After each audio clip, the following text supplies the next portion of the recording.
vision for the board and the community, something we need to continue to look at and discuss. As a reminder, the only item on the agenda today is to work and approve a 2022 operating and reserves budget. We will have an open forum, but only for comments relating to the budget. After the meeting, we will entertain questions and comments on the budget. The first regular board meeting is Monday, November 15 at 3 p.m. Remember, this is a board meeting, not a members meeting, and after the open forum, comments will be limited to the board and finance committee members only. And before we do start with the open forum, I'd like this for people to go around and introduce themselves on the table. We'll start over there, Ellen. Hi. Alan Copeland, Finance Committee. Shirley Kingston, Finance Committee. Debbie Richards, the Controller. Gary Orbaum, Amberley. Justice Sabina, Bloomfield.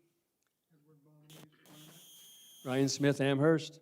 Rick Murphy, Andover. Linda Clardy, single-family homeowners. Dennis Fury, Cobblestone. And that was Kyle, who just left. So we have two individuals who have signed up for open forum. Dottie Cannon? No? You don't want to? Okay. Okay, very good. And Barry and Donna, I can't read the. You're good? Okay, very good. Okay, so let's begin the session. Before we begin, we need to have a motion to approve the budget as presented. Dennis? I'd like to make a motion to approve the budget as presented.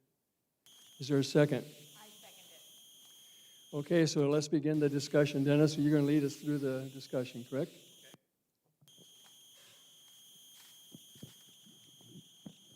Can everybody hear me all right? Okay. Okay, as Brian mentioned, there's a proposed increase this year in our dues of $621, which will bring our new annual dues to $5,210. First thing I'd like to do is say thank you to especially Debbie and the Finance Committee and the board for going through this process on multiple occasions to try to do the best for the community and the members. Okay, I'm going to start with reserves. The largest increase in reserves was $321,675. This represents a 4% inflationary factor that we apply to our reserves every year. The reason we do that is because we have a book value on a lot of items that we purchased maybe 5-10 years ago. We haven't changed that book value, so we apply an appreciation figure of 4% a year to all of our reserve items, so that when it comes time to replace that item, then we should be closer to par as far as the replacement cost. Things that we've increased for next year's reserve categories. We're buying new patio furniture. We're soundproofing the front lounge, the lounge that goes out closer to the boulevard.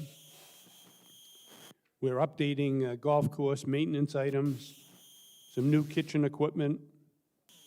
We're purchasing a generator for the fitness center for in the event of hurricanes and we lose power. You'd be able to, if people that are here, they'd be able to go to the fitness center and take a shower and get some AC. So what? A cooling center. Okay. It's also, we're replacing the fence along the 15th hole. That's where the new construction is. We're just adding that to the list. We're not going to do the replacement yet. Right. So the total reserve infusion for the year is $885,000. That comes out of your dues. And that's an increase per door of $46. Any of the Under board members have operational- questions? Board members, do you have any questions? On reserves? Okay. Okay. Yeah, we can't do that, though, I'm sorry. We'll get it afterwards for you, though, make a note of it.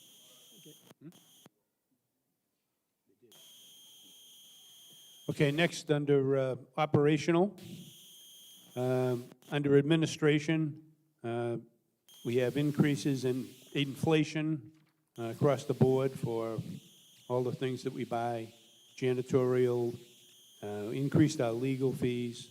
We have some new service contracts that we didn't have before. It's basically a company that comes and takes care of all the plants inside the building and around the building and outside at the portico and things like that. That's something that we didn't have before. And they are also hiring a human resources committee company. And basically, you know, in the old days, we've had, 20-something employees, and it was easy to do the payroll for 20 employees. And now we have over 70 employees. So this company would do the payroll for all of the employees here. They will also update all of our employee handbooks. They will make sure that we're in compliance with all of the laws of the county and the state, and keep us up to date and make sure we're doing it the right way. So that's a new service that we're going to have this year.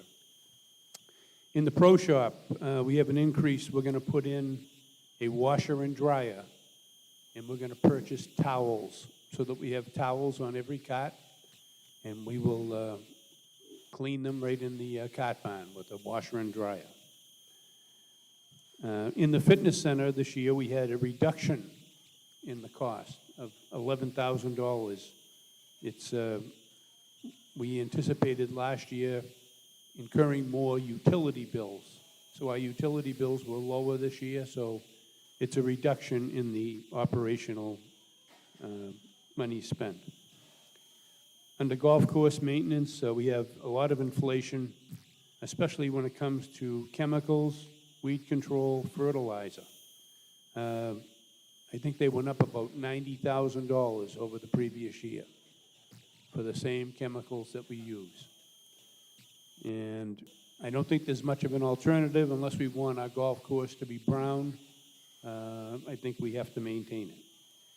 Kevin is also purchasing a new system. It's called an oxygen system, where he injects oxygen into the soil. And this is supposed to help reduce the use of chemicals. As the more oxygen that goes in the soil, it will cure some of the issues that are in there without any chemical treatment. So it might bring our chemical costs down in the future, hopefully. Common area, we have a slight increase, inflation, and we're purchasing some new trees in the common area. Food and beverage, we have an increase. It's mostly the cost of food. As everybody knows, food's gone up, and that's an impact that we've incurred. Another reduction in this operational line is the insurance. Our insurance is calculated at $71,000 less than what we paid last year. And the largest increase is payroll and benefits. So the operational increase portion of your dues has been increased by $575. So the $575 for operation and the $46 for reserves comes out to $621 for the increase. Now, one thing I want you to keep in mind is that before we could finish this clubhouse, we needed to borrow $500,000 from our reserves that we voted on. And that was to be repaid over an 8-year period. And the cost of that is $78 per door. So the $78 out of this increase is for the repayment of that loan. And we will have 7 years left to repay that loan. Other changes is summer membership. We're increasing our summer membership dues to $850, and we are increasing the greens fees for summer members in April, November, and December. Under payroll and administration, we're hiring a full-time receptionist. I think she just started. Hopefully you've seen her, and she is right here. When did you sneak in? Hi. When she wasn't here, we did the introduction, so please Atkinson, right? Thank you.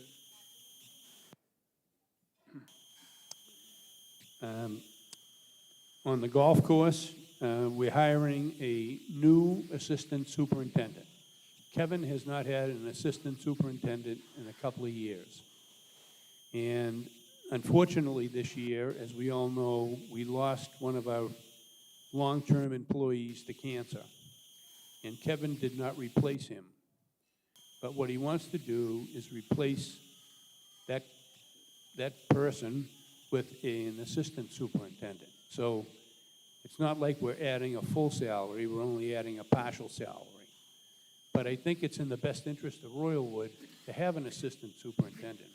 Because God forbid, if anything happened to Kevin, we'd be lost. We need somebody that, just like James trained Kevin, did a great job. Kevin took over, he's done a great job. But if Kevin doesn't have an assistant and somebody gets killed in a car accident, God forbid, we're up the creek. So I think it's a good strategical move to have him retain an assistant and learn the ropes from Kevin because he knows what he's doing. As far as the restaurant, we're trying to hire more servers, and we're hiring a hostess that's going to work most nights. The fitness center, we're hiring 2 part-time seasonal people, and they will be there to help you in the fitness center, guide you along, get you to know the machines that you're using and things like that. Let's see. The total subsidy for the restaurant this year is going up to $561 per member, per door. According to we have 2 studies. One is Beekman and one is RSM, which is an accounting firm. They both do studies on bundled communities. And they both have the average per door of about $950. And that was last year. So this year it'll probably be higher. But we're at 561, and you know, as Ryan mentioned in his brief opening, that this is an area that we might want to change the way that we do business, make it more like a country club. Again, it would increase your dues, but that's things we're going to discuss. The total subsidy for the golf course, just the golf course alone, is $1,475 a door. That's what we pay every year just for the golf course, to have it up and running. Some of the fees that we've changed, we're increasing cart fees by $2. We're increasing green fees anywhere from $8 to $13, depending on the category. The tenant administration fees going up $10. The capital contribution fee, which is the fee that a buyer would pay if they bought your property, is going up $450 to $4,200. That money goes into reserves, but it's very helpful. Next year, the restaurant will be open 7 days a week during the season. Dinner will be served Wednesday through Sunday. In the off-season, it will be open the restaurant 6 days per week. It will not be open on Mondays, but Mondays, Kyle is going to buy a hot dog machine, I think. We'll add the mustard and relish and maybe sell hot dogs at the bar instead of having the kitchen open. So we won't need a server. It will just be the bartender, and he can sell the hot dogs. Dinner will be served in the off-season on Wednesday and Friday night.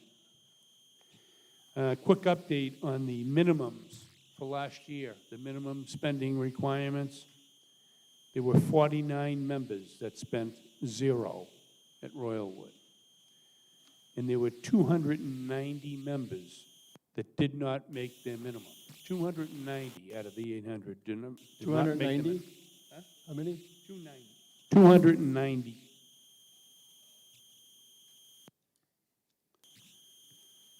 Okay, last thing I wanted to say is that when we first started the budget process, 2.5, 3 weeks ago, whatever it was, the first one we had was $1,011 increase.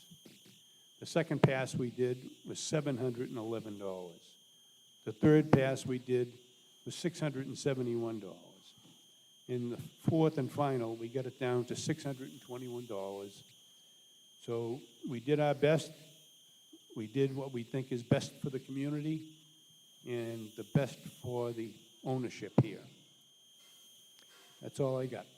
Okay, questions from board members?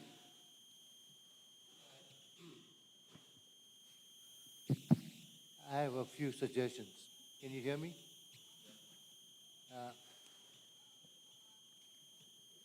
In the last 2 years, Speak into the mic. in the last 2 years, we increased our dues by 26%. Whereas the inflation in the last 2 years was 2% last year and about 5% this year. So I think we should work a little harder to reduce the dues. And you have some ideas? I have some ideas. You want to do that now? We have $45,569 for the fitness center for 2 part-time people. Do we really need that?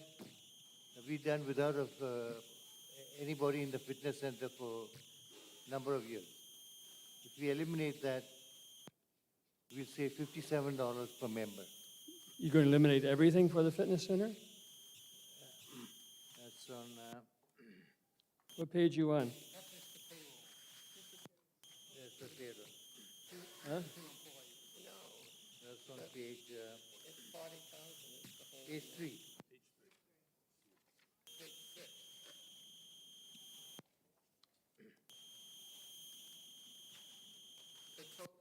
You're proposing to eliminate the whole budget?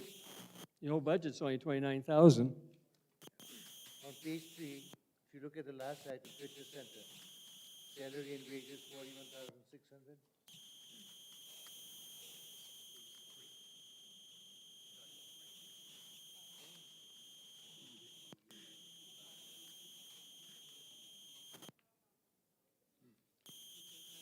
That's, Got that?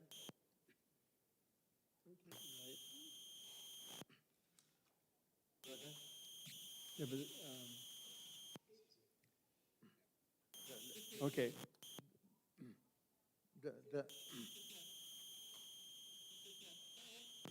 Uh, it says You page. got it. Do you want to go through, you want to list them all and then come back and talk them? How do you want to work this, Jamshed? Sorry, I couldn't hear you. I says, how do you want to work your suggestions? Do you want to go through all of them first and then come back, or No, I have 3 suggestions. do you want to cover all 3 first and then come back and? Yeah. Okay. Let me finish it off. So that'll save us $57 a member. The food prices are going up all over the country. And our food prices are very, very low. I would suggest we increase our food and beverage prices by 10%. That'll give us an increased revenue of $85,000. So you want to eliminate the fitness center wages, and you want to raise food prices by 10%. 10%. What was the third one? That'll give us $106 saving per household. The third item is the summer membership. Right now, we are talking about $700 a member, and I think in the budget, we have $850 a member for the summer, for next year. I propose we increase that to $1,200. How much? $1,200. 1,200? 1,200. Now, And how much are you going to reduce the number of members by? and we increased the number of members from 65 last year to 100. Jamshed, we can't make funny numbers. We can. No, we can't, because you have, we cannot set a budget Bear that with- is bear with me a ideal. minute. Pardon? Let me finish. No, let me finish. No, I'm going to address your comment. Go ahead, finish. You can't set a budget that isn't realistic. If we say we're going to go up to $1,200 for members and have how many, 600 members? 65 was last year. We can't do that because we won't, if they don't come in, we won't have the money. And then how are we going to spend this place? Sorry, I can't hear you.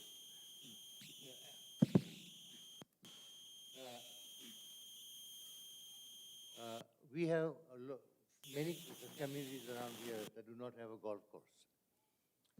We can solicit membership from those communities, and we can easily get 100 members to pay to $1,200 a year for the summer.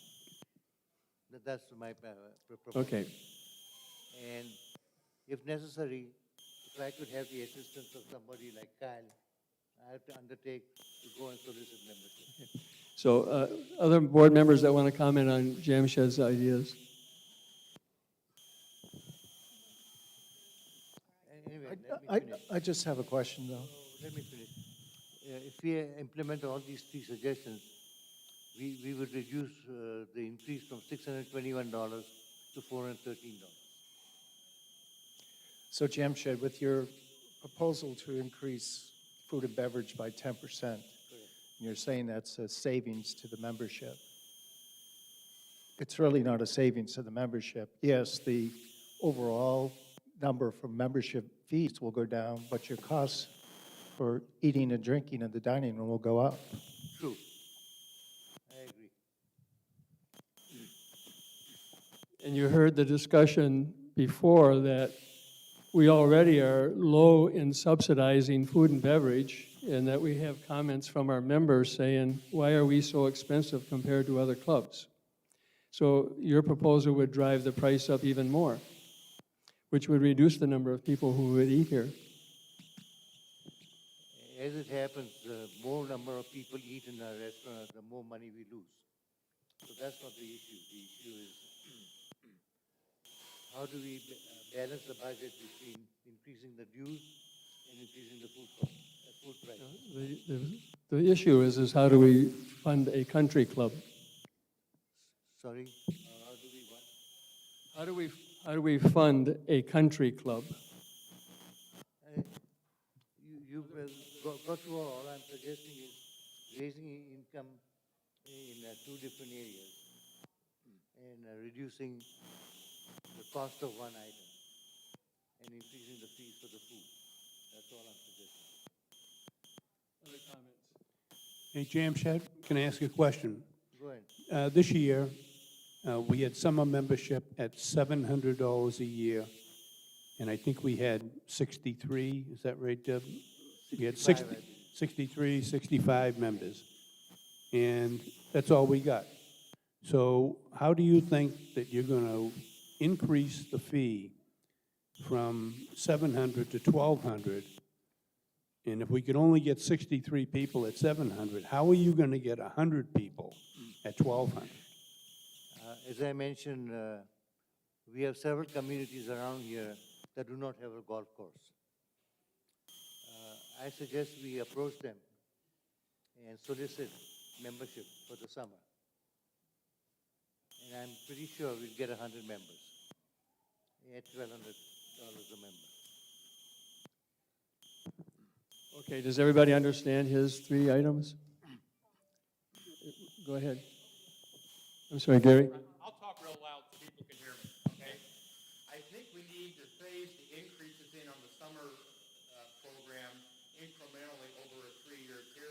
because we are in the danger, if we raise them significantly all at once, we could lose a majority of the summer members, and then that's going to increase the per resident maintenance fee if we lose, let's say the summer membership goes down to 40. Now we're losing significant income. I think we need to gradually turn up the water on these summer members till we get to a point where it is equitable for all. Maybe we won't be able to make any difference in this budget, but if we start this summer and try and solicit more members, let's see what happens in the next budget. Jamshed, I don't know if you heard me at first when I gave my talk. There are a number of members here who don't want to have any summer program. I mean, there's a large number of people who would like to see that eliminated. I hope you understand that. I understand that. Okay. And maybe we should solicit the whole membership and find out if they're willing to pay extra money by sacrificing the fees from the summer members. And that's what I said. If you remember what I had said, that we have to look at the summer program long-term and determine how we're going to do it. But I'm saying, while we have the program, let's try and see if we can get 100 members at $1,200 a member. I agree with Gary's view that we need to consider doing this over time, and I do think there's merit in outreach efforts to other communities that don't have golf, but doing that prior or after we raise the fee, I think would not be prudent.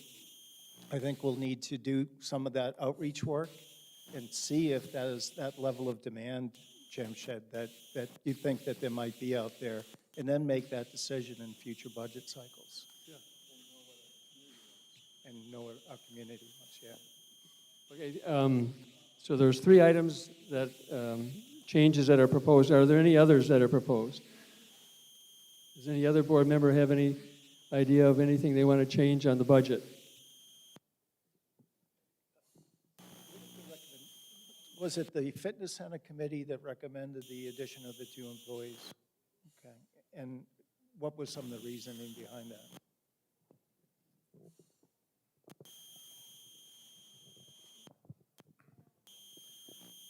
So just yesterday, I had a Zoom meeting with the fitness committee, and the current contractor that was kind of working with us last year, we're moving on from.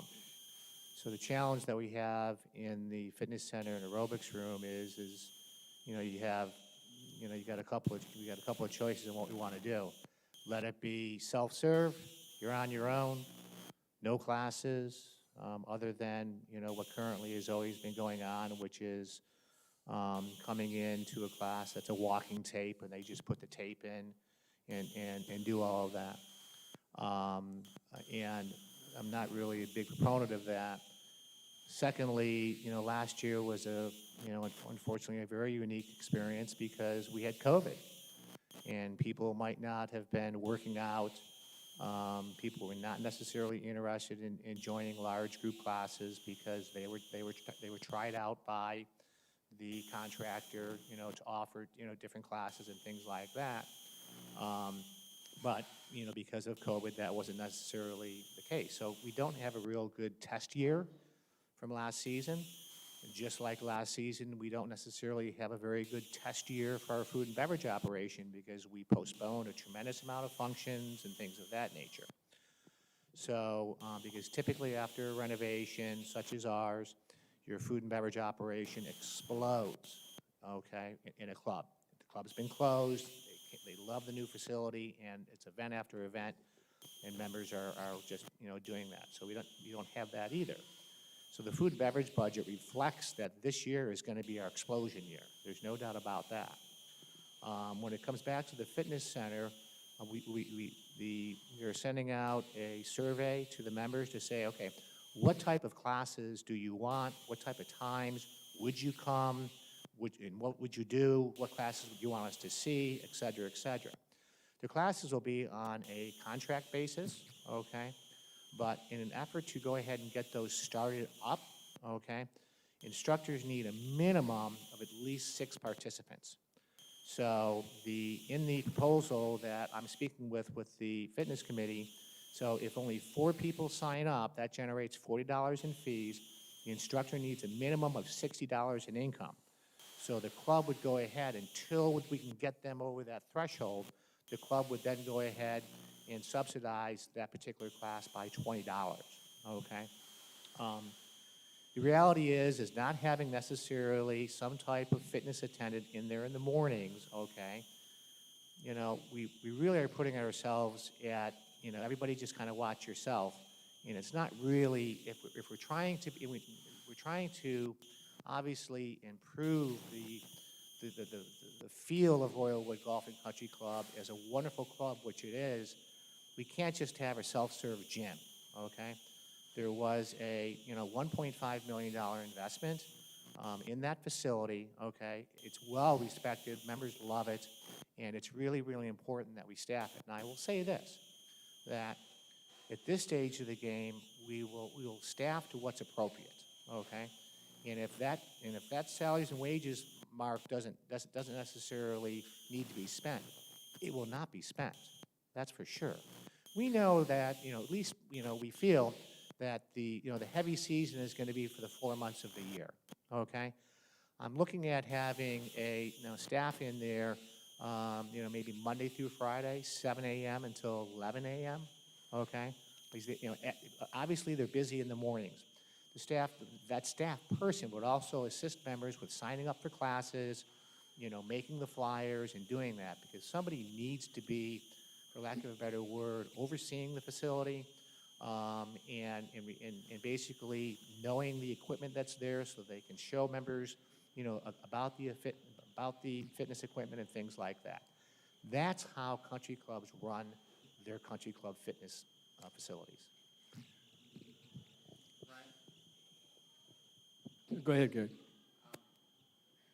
If you do the math on the 2 instructors for the entire year, it's $52 per door or $4 a month. Now, where else can you belong to a gym that you don't have to drive out?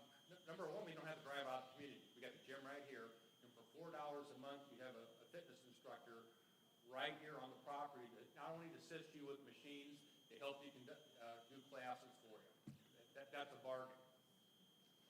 I think we need to have these people in our fitness center. Do we have any idea how many people took the orientation class from the last instructor that we had here? Because I don't think that was, I don't think we have any numbers on that. I'd like to know, because of the orientation, the equipment that we have is unknown to a lot of people still because of the less use last year. So to me, it seems like you'd need somebody here to do orientation classes, to continue on with them.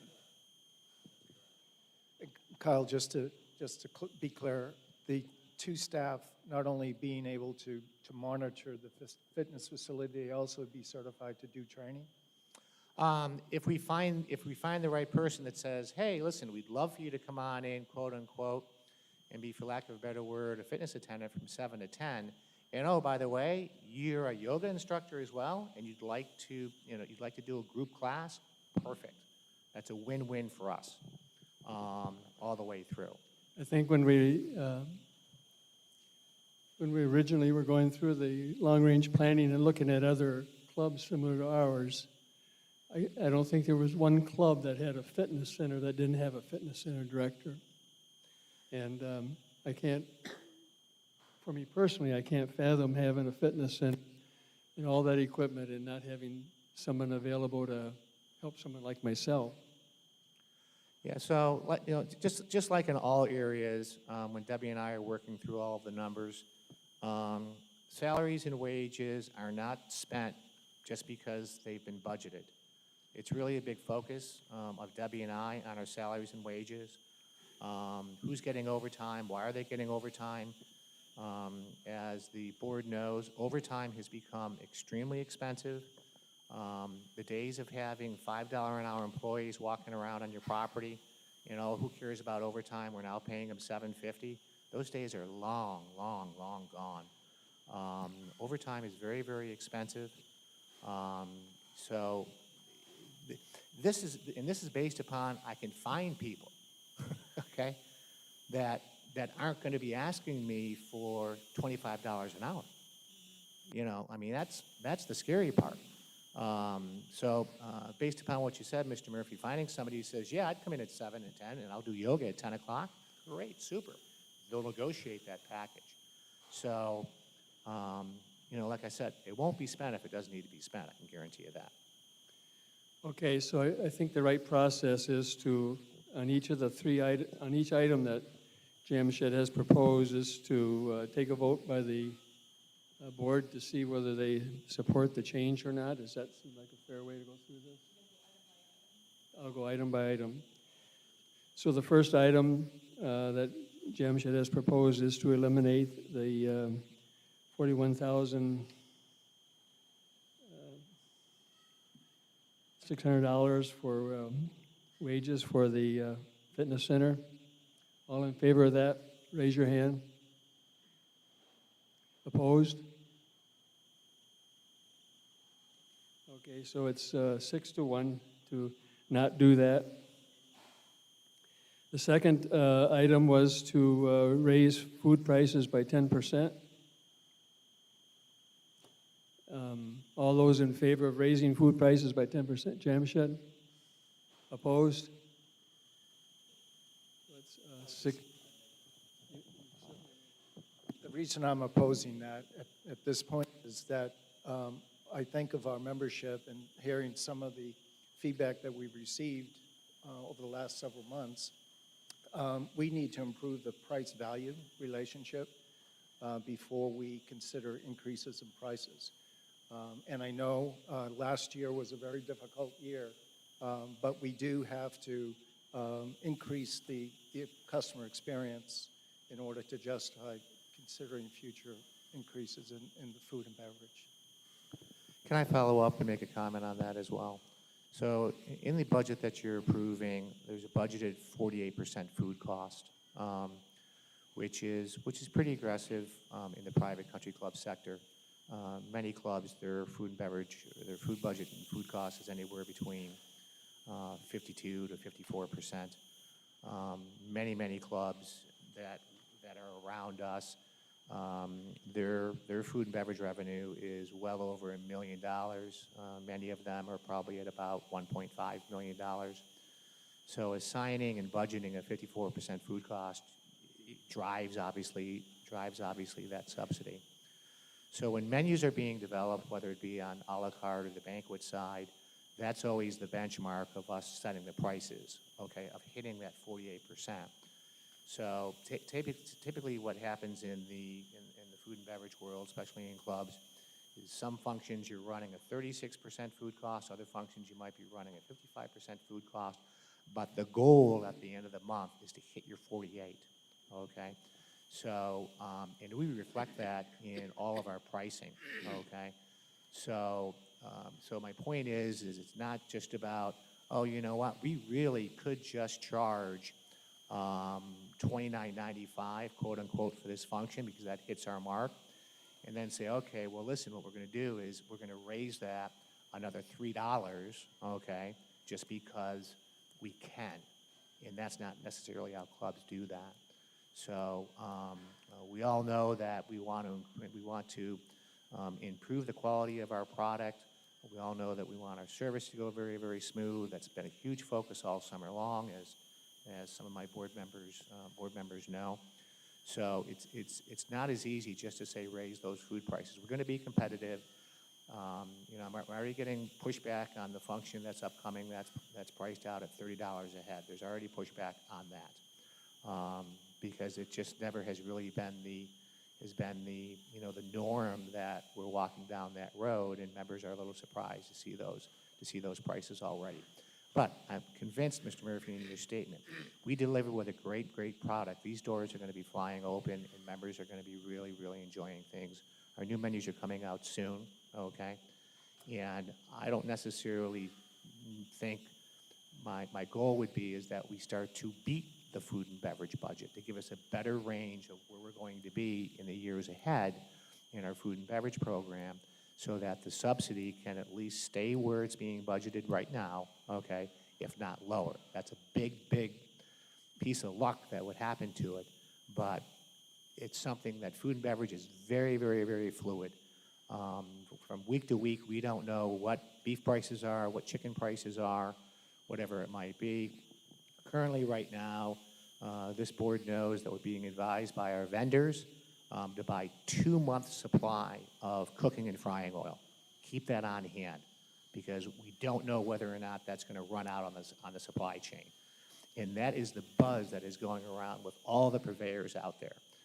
Laura told me today that here's Wednesday, and we did not get our Coke delivery, the bag in the box for the soda guns. So Laura calls Coke and says, hey, you guys make your delivery on Monday. And Coca-Cola, local Fort Myers, said, we don't have enough drivers.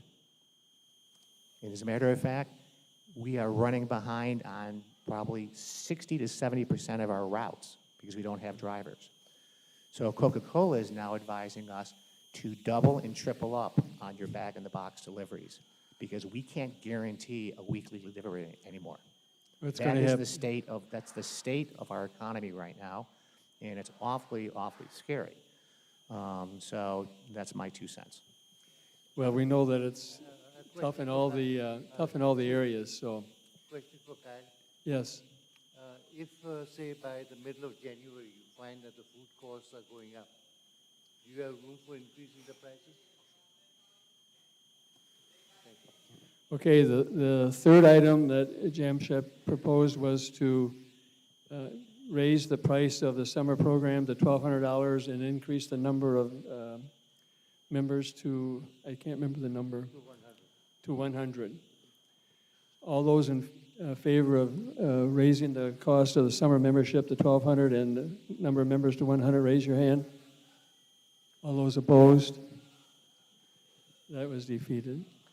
Can I make a comment on that? So Debbie and I, every time we put together the summer membership program, we know that number, that estimated revenue stream from the summer members is spot on. Every single year, we hit those numbers. It's very good. It's very positive. The amount of returning summer members is incredible. We probably have a majority of our summer members have been here now for 7 or 8 years, ever since it got kicked into place, okay? So that's a really, really good number. We know that we're not going to have to, we feel very confident that we hit those numbers every single year. The 1 year that we did the renovation, we knew that we were going to take a hit because they weren't going to come because we had the renovation. And sure enough, we had a pretty good drop vote. And guess what? Even with a year off of the summer membership program, as soon as we reopened and we sent out the new applications for this particular year, they literally start coming in. Very good. And to continue to talk about increasing the number of people who are going to be here in the summer and in the fall without acknowledging that there are people here who don't want any program. I don't think that's right. So I would say we shouldn't do that until we hear from more members in the community around what is the long-term direction for the summer program. Fair enough by me, sir. I have a question regarding that. Is it that the membership is, or some of the membership is not interested in having a summer program at all, or is it the summer membership that goes from April through December? Yeah, Linda, why don't you? Well, the only data that I have is there are some people who don't want outsiders in here because we want it to be a private club. And there are others that say the summer does not go into November and December. The summer membership program, if you have it in the summer and it's called that, it should go from May through October.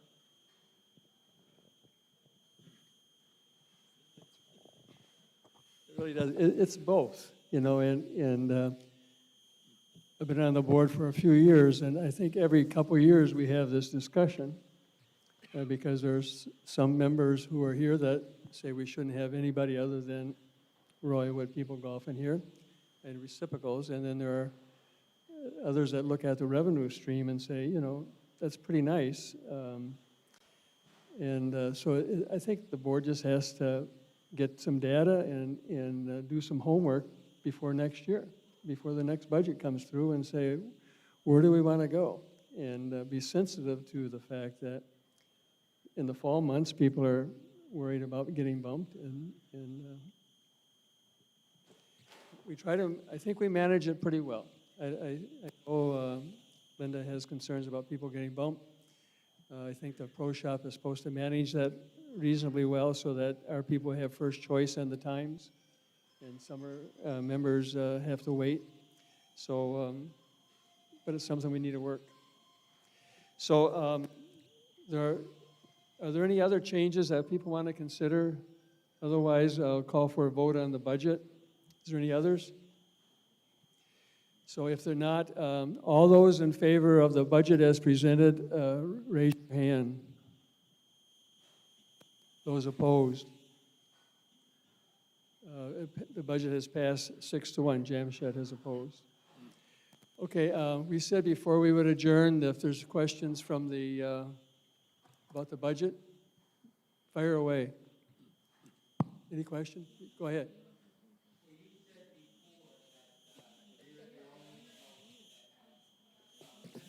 Testing. Again, my data point on that is Linda, yes. And private clubs, I'm sorry. Yeah, we're the only private club that has summer members. Yes, some of them had it. Royal Palm used to have that, and they did away with it. So, So it's really a commodity, so we could probably get prime rate for it.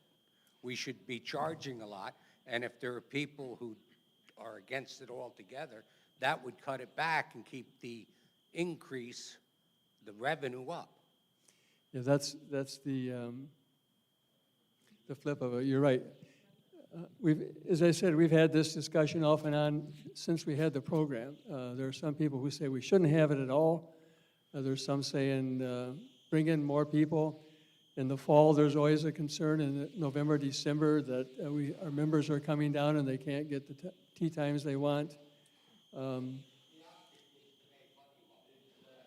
The object is to help ourselves with fees if we can do that. That's the same as making money, yeah. We'll stay on this subject. We have a cap of how many people we allow now? Not an official cap, no, but it's usually, in the past, it was always around 50. Then we wouldn't encourage people, but last year we had 65. So, I mean, there's no official cap, no, sir. Okay. The other thing is, we all have a minimum we need to spend. I don't know, the summer members, I believe we should make them spend a minimum in our club too. Not 400, but they're here for 8 months, so $300 as a minimum in the clubhouse. I think that would be reasonable. Yeah, I like the summer, this is my first summer here. Yeah.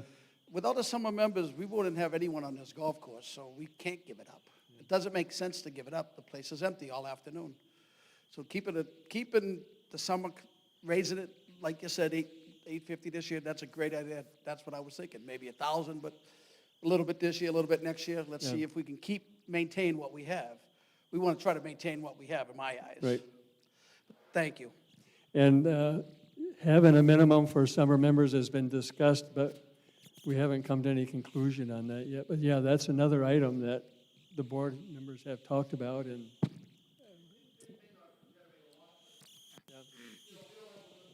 exactly, that's exactly. Ryan, can I just say something about that? The thing that's kind of an unknown right now is that we've had a lot of turnover here. We're probably going to sell close to 100 units this year. And with all those new members, we're not sure what the activity is going to be in November and December. That's one of the key points of the summer membership, is because it goes into November and December. And a lot of people like it for that reason.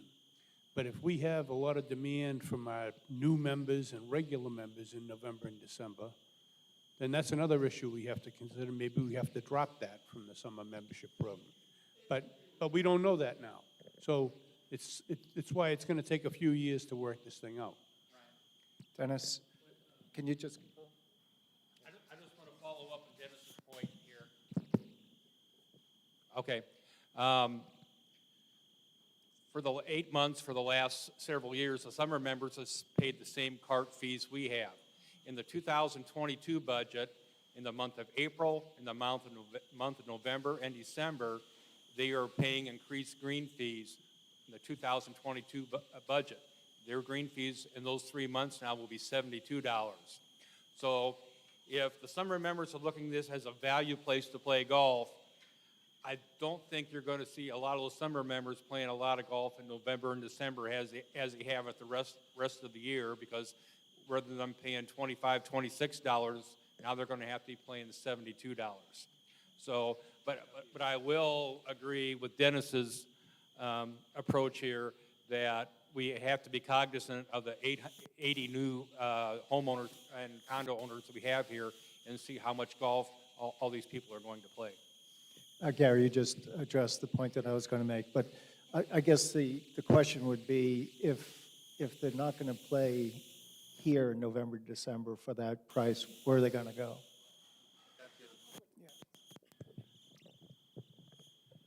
Go ahead. I have a couple of questions to really focus to some information that Dennis presented. You had indicated some number of people had not paid their food contribution. Do you recollect what that number was? 49. 29. 49 people did spent zero in the restaurant. All right. And, But they get charged $400 at the end of the year. okay, and what's being done to collect that money? That money has gone into income. The money went on their October dues, or bill rather. And there are, you also indicated a number of people had not paid their dues, and what was that No, number? haven't paid the minimum. No, 290 total members did not complete their minimum payment. Of the 800 doors, 290 did not pay $400 at the restaurant. For each unit, yeah, for each unit that didn't, so if you own a unit and you only spent $300 on your October bill, you also got a bill for $100 for food minimum. Every month you have on your bill how much you're spending, and if there's not enough, then you were billed for it. Does that make sense? One more. Fire away, Steve. Make it easy. Steve Padovano, Cobblestone. It's not, you're not talking into it correctly or something's wrong. Well, my question, people from Canada, $400. I don't know. So it's hard to set a budget because they probably would spend more money than $400 if they were here. My second question is, our maintenance fee as a bundling community, I believe is a lot cheaper than anybody else. I think we're getting a good bang for our buck. Dennis, you should know how much the other bundle communities charge for the yearly maintenance fee. Plus, could you tell us? Yes, I can tell you what the average bundled community in Southwest Florida paid last year, not this year, not their budget for next year. And tell them who those other bundled communities are. Okay. Well, That just gives them an idea that it's quite large. yeah, there's 29 of them, but I'll mention the locals. Okay.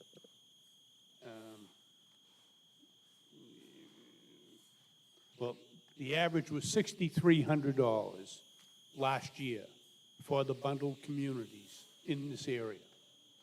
In some of the bundled communities, there's 26 bundled communities in this report. And let's see, Forest Glen, Glades, Glen Eagle,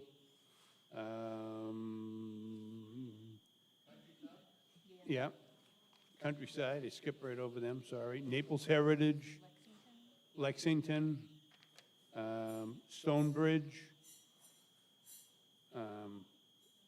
Pelican Sound, Cypress Woods. So it's a lot of local, all the local bundled communities around here. So. 6,300. 6,300 last year, the lowest, no, that's the average.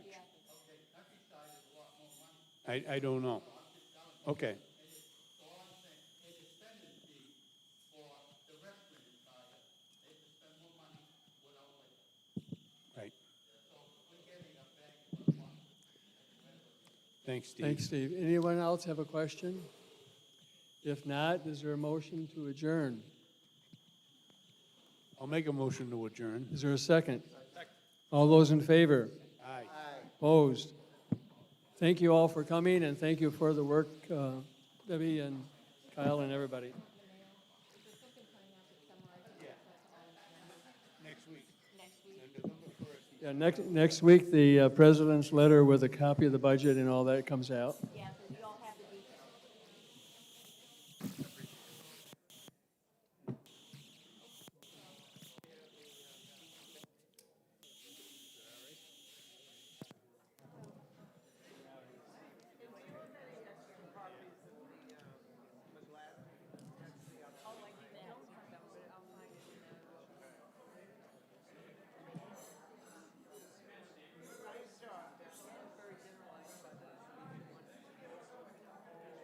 Thank you again, folks. Thank you.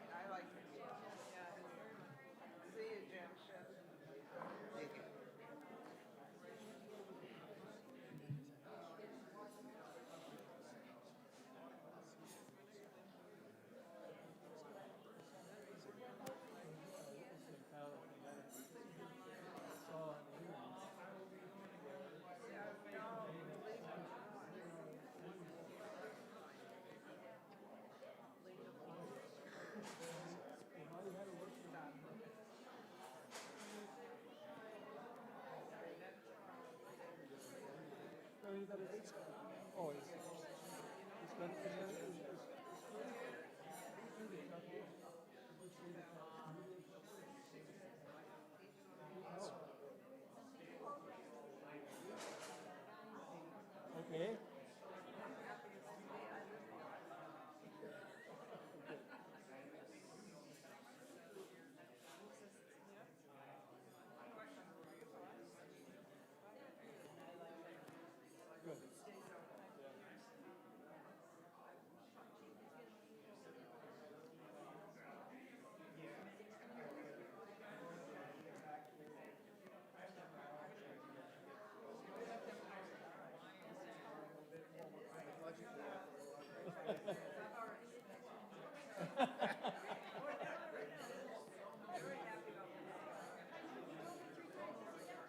I'm glad to hear that, because I got a letter yesterday from somebody that was rubbing one way and on the other.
as soon as I left you from the truck, I went right into Debbie's office. All right, cool. Okay. All right, thank you, buddy. Uh-huh. Just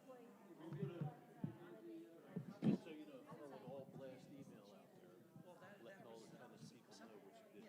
Yeah, well, we're moving ahead. Let them know that you and I are coordinating on the lighting program. Okay. All right, thank you. That way, And also, they'll get with you, not me. talked to Jim Kowski, is that his name? Yeah. He's a licensed electrician. Yeah. So I was saying to him, we gotta get electric. He already knew there was no electric to that Yeah. pole. But anyway, we could get Kevin's guys to dig the trench. Jim and I'll put all the conduit in, pull the wire. He's a licensed electrician that Correct. can tie it into that panel. Correct. And normally when I have Jim do some stuff for the club, I usually tell Jim, give me a bill. Yeah. You know what he does? $25.